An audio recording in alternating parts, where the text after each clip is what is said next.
So I'm still trying to figure out what's the use case for ChatGPT, Google Gemini, all these AIs. I mean, maybe I'm just using the term incorrectly. They're not supposed to be intelligent. They're not artificial. They're just things that you use. But I tried looking for events, and it gave me some events, and then Googled it and realized that hey, this event is not happening on this date. And it wasn't specific, but you presume when I say I had to go to something, on this date that it would be this day, this year. And as I started searching for these things, right, it popped up that this day, December 7th, Sunday, was actually a Saturday, and then blah, blah, blah. And you're like, oh, that must be years past. This event is just not happening this year. And I went to the web page of the site, and lo and behold, there were no events that Sunday.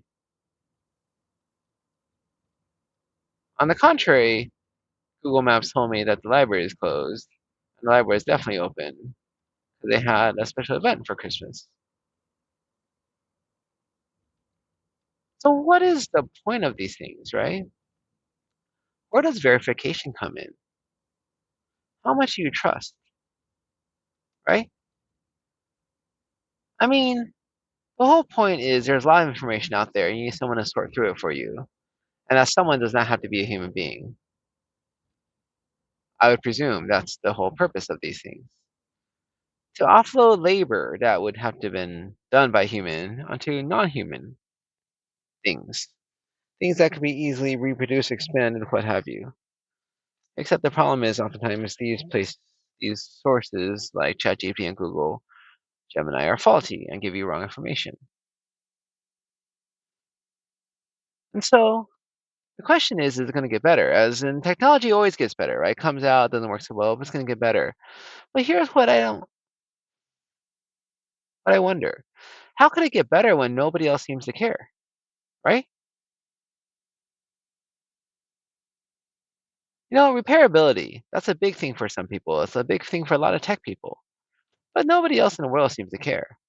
Every now and then you have legislatures like the EU passing, laws about it and tech companies change, but nobody really cares if something's repairable.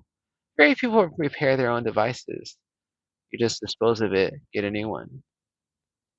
Cars are definitely becoming less repairable. Is it because manufacturers can't do it? Because they want to earn more money? Is it because it's safer? Who knows? Probably a combination of all the above.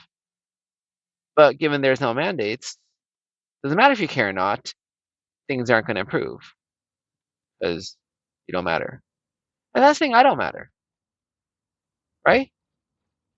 And I think the reality is people just accept more wrong information and become more tolerant.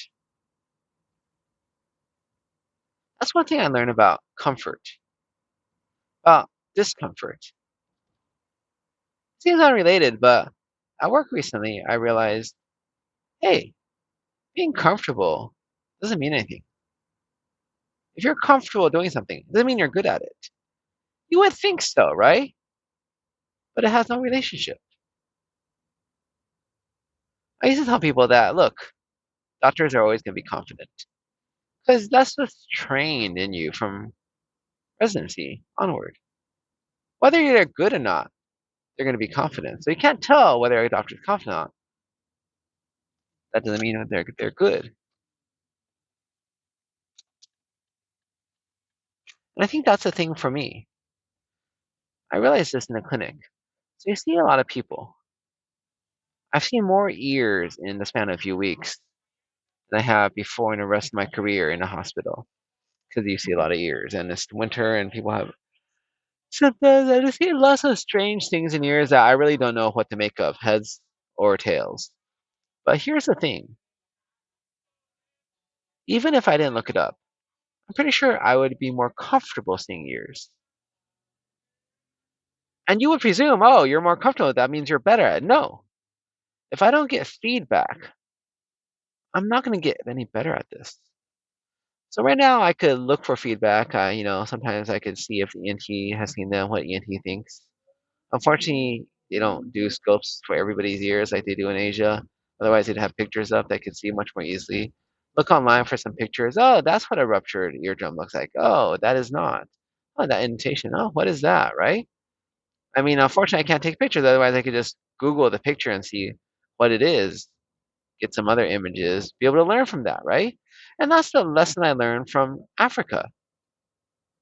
You would think their physical exam skills are great, but they're not in Zambia because they don't have any feedback. We just take test after test after test, right? And never get any feedback. How are you going to get any better? When you don't know what the right answer is to the test. You're good at taking tests in the sense that you've been through lots of them. But I'm pretty sure good at taking tests means not good at taking tests, as in you're able to take a test, but rather you're able to take a test and do well. That's sort of implied, right? So it's implied that you're comfortable with stuff that you're good at. And if you're not good at, you're uncomfortable. The problem is, for human beings, we're very good at being comfortable with stuff that we're not good at if we do it over and over and over because we get desensitized. That shock factor initially, when you're like, oh, what is this? I don't know any of this. It just diminishes over time. Desensitization is the terminology if you want to use. I feel that's the really, truly amazing thing, if you want to put it that way. Because if you think about it,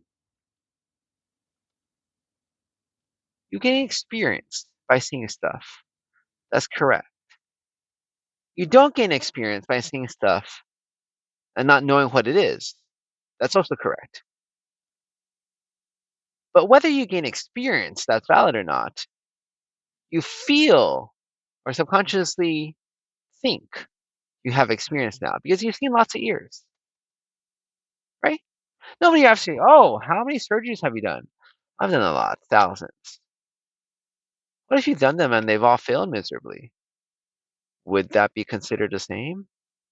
I would dare say no, but nobody bothers to ask that follow-up question, right?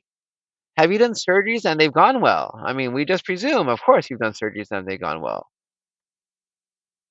Because what other option can there be? Well, I think there's an option that they didn't go well. Have you seen a lot of ears? Yes, I have.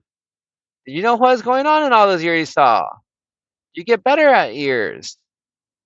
Nobody asks those questions, right? If you're a child, you grow up and naturally you get stronger and bigger. I would say that's the norm. That's to be expected. Nothing unexpected about that. Nothing shocking. Nothing, mind-boggling. But some kids don't get bigger. They have issues.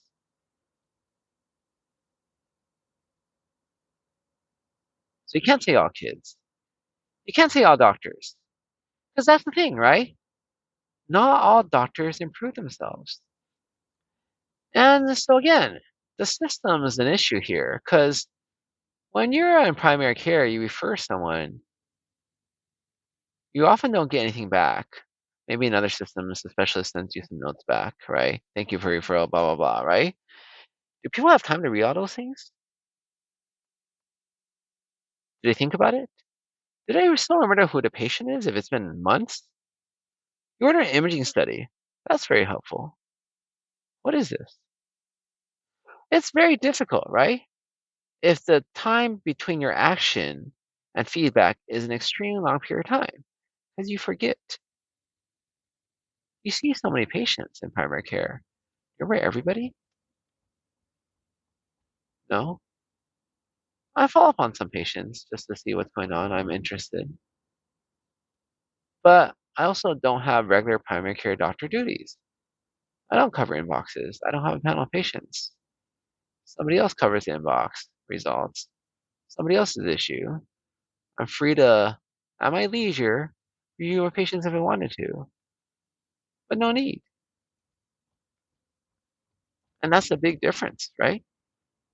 When you have all these things you have to do, you don't have time, free time to look into stuff. So I learned a few things the past few weeks. Learned that there's different stages of frozen shoulder. I think I have one patient who's in sort of the end stage. His shoulder's been like this for a while. It's going to be locked. Learn about tinea versicolor. It's a condition where your skin is discolored. Technically a fungus, but not a fungal condition because it's the fungus that just lives on your body. Treat it with like shampoos that are antifungal. Learn those because people have reported back to me, given me information. That's very useful and very helpful. But I wonder how nice it'd be, how people would accept it if I gave people feedback about this or that, about that parotiditis being not actually a parotid gland. Does it matter? Everybody makes mistakes. Sometimes you just can't predict stuff, right? I mean, I don't know that I could say with 100% certainty just by feeling someone's neck that this is definitely not the parotid gland. I didn't think it was, but I don't know if I can say definitively. I don't know what the sensitivity and specificity of physical exam is for neck masses. I can tell you though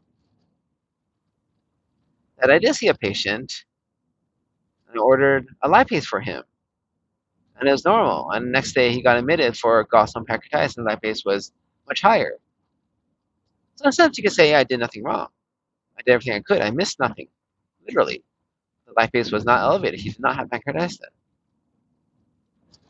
Gallstone pancreatitis could have happened at any time. Could I have improved? I don't know. That's always an argument you can make with almost anything, right? We can't predict the future. In that person's shoes at that moment, could you have known any different? Could you have done any better without knowing information after the fact? It's always easy like the stock market, right? Say, oh, why didn't you buy at the peak? Because duh, you don't know what the peak is till after the fact, right? So that's exactly why you can't buy at the peak, because it's literally impossible. Insider information helps an awful lot.